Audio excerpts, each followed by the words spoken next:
విపరీతమైన కోరిక కోరుకుంటుందా ధర్మం అంత దారుణంగా సంహరించి పడేస్తుంది. ఇది ఖచ్చితంగా అందరూ గుర్తుపెట్టుకోవాలి. ఇది మన ధర్మం, ఇది మన ధర్మం. వేదం చెప్పిన సత్యం ధర్మం ఇదే. కాబట్టి మనం వెళ్లే మార్గంలో ఎన్నో అవరోధాలు ఉంటాయి. వేటికి భయపడద్దు, బాధపడద్దు. ఎంతో మంది ఎన్నో చెబుతుంటారు, మా ఋషులు మాకున్నారు, మీ పూర్వీకులు కూడా మనవారే. ఇక్కడ పుట్టిన భారతదేశం, అఖండ భారతంలో పుట్టిన ప్రతి ఒక్కడు హిందువే. ఏ జాతి కుల మత భేదాలతో ఏమీ సంబంధం లేదు. ఎవరు పుట్టినా అందరూ హిందువులే. మన భారతదేశంలో పుట్టిన వారందరూ కూడా హిందువులే. ఇది మీరు ఘంటాపదంగా చెప్పాలి. ఊర్లో ఎవరు మిమ్మల్ని మలించడానికి ట్రై చేసినా ఇదే విషయం చెప్పాలి. ముఖ్యంగా మన భవిష్యత్ తరాలకి ఈ విషయాలు మనం అందించాలి.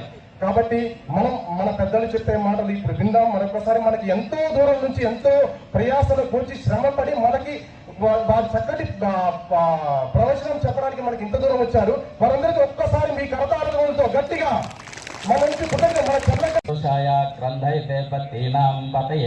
అంటుంది రుద్రం.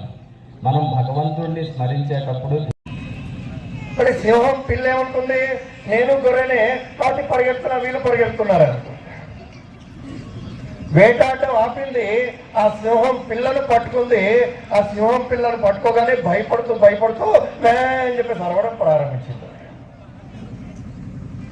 దీనికి ఆశ్చర్యం వేసింది. నువ్వు సింహానివి, గర్జించు అని చెప్పేసి చెప్పింది, అని చెప్పేసి అన్నది. ఏం చేయాలో అర్థం కాక దాన్ని పట్టుకొని పక్కనే ఉండేటువంటి చెరువు దగ్గరికి తీసుకొచ్చింది. ఆ చెరువులోకి చూపించింది. ఆ చెరువులోకి చూస్తే ఆశ్చర్యము, రెండు ఒకే రకంగా ఉన్నాయి. సింహం కదా ఒకే రకంగా కనపడుతుంది. అప్పటి వరకు తనకి ఎలా ఉందో తనకి తెలియదు. కానీ పక్కన ఉండేటువంటి సింహాన్ని చూసిన తర్వాత నేను గొర్రెను కాదు, నేను సింహాన్ని అర్థమైంది. మెల్లిగా ఇది గర్జించడం ప్రారంభించింది. ఆ మే అనేటువంటి శబ్దం నుంచి గర్జించడం మొదలుపెట్టింది. ఈ రోజున హిందూ సమాజము గొర్రెల మంద కాదు, సింహాలు అని చెప్పేసి గుర్తు చేసేటువంటి సమయం అవసరమైంది. గర్జించేటువంటి సమయం అవసరమైంది. భారత్ మాతాకి జై అని చెప్పేసి జై శ్రీరామ్ అనేటువంటి నినాదాలతో గర్జిస్తూ నేను హిందువుని అని చెప్పేసి గర్వంగా చెప్పుకునేటువంటి స్థితికి ఎదుగుతున్నాడు. నేను హిందువుని అని చెప్పేసి చెబితే ఎవరికి వ్యతిరేకం కాదండి.